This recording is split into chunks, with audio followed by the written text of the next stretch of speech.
Helicopter দুর্ঘটনায় মৃত্যু হয়েছে ইরানের প্রেসিডেন্ট ইব্রাহিম রাইসির। তার এই প্রয়াণ মধ্যপ্রাচ্য সহ পুরো বিশ্বেও এক শূন্যতা সৃষ্টি করল। রাইসি ছিলেন একজন প্রভাবশালী নেতা। ইরানের পারমাণবিক কর্মসূচি থেকে শুরু করে ইসরায়েলে বেশ কিছু হামলার নেতৃত্ব দেন মধ্যপ্রাচ্যের এই ডার্ক সাইডে নেতা। ইরানের এই শীর্ষ নেতার জন্ম ১৯৬০ সালের ১৪ ডিসেম্বর ইরানের উত্তর পূর্ব মাশহাদের নোগান জেলায়। রাইসি জাভাদিয়া স্কুলে প্রাথমিক শিক্ষা গ্রহণ করেন। ১৯৭৫ সালে আয়তুল্লাহ বরুজের্দি স্কুলে পড়াশোনা শুরু করেন আর ডক্টরেট ডিগ্রি অর্জন করেছিলেন মোতাহারি বিশ্ববিদ্যালয় থেকে। মাত্র ২০ বছর বয়সে রাইসি কারাজ শহরের প্রসিকিউটর জেনারেল নিযুক্ত হন। ১৯৮৯ সাল থেকে ১৯৯৪ সাল পর্যন্ত তেহরানের প্রসিকিউটর জেনারেলের দায়িত্ব পালন করেছেন তিনি। রাইসি ২০০৪ সাল থেকে ২০১৪ সাল পর্যন্ত উপপ্রধান বিচারপতি, ২০১৪ সাল থেকে ২০১৬ সাল পর্যন্ত ছিলেন অ্যাটর্নি জেনারেল, ২০১৯ সাল থেকে ২০২১ সাল পর্যন্ত পালন করেন প্রধান বিচারপতির দায়িত্ব। এছাড়া ১৯৮০ এবং ১৯৯০-র দশকে তিনি তেহরানের প্রসিকিউটর এবং উপপ্রসিকিউটর হিসেবেও দায়িত্ব পালন করেছেন।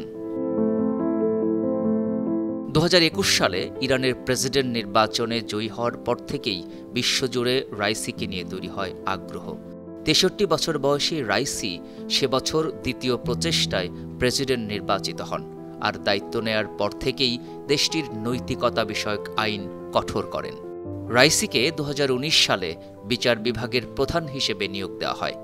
নির্বাচনে প্রার্থী হওয়ার আগ পর্যন্ত ইব্রাহিম রাইসি ইরানের বিচার বিভাগের প্রধান হিসেবে দায়িত্ব পালন করেছেন। ইব্রাহিম রাইসি ইরানের সর্বোচ্চ নেতা আয়াতুল্লাহ আলী খোমেনির আস্থাভাজন ছিলেন।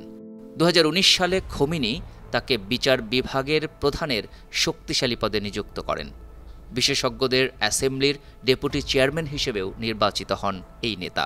ইরানে ৮৮ সদস্যের এই বোর্ড দেশটির পরবর্তী সর্বোচ্চ নেতা নির্বাচন করে থাকে।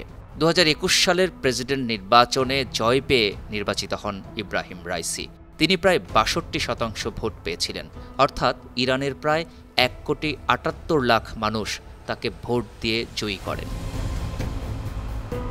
ক্ষমতার সর্বোচ্চ শিখরের কাছাকাছি অবস্থানে ছিলেন প্রেসিডেন্ট রাইসি। তাকে তৈরি করা হচ্ছিল একেবারে সর্বোচ্চ আসনটির জন্য, কিন্তু আকস্মিক দুর্ঘটনা ঘুরিয়ে দিল সবকিছুর মোড়। Desk report ৫২ TV.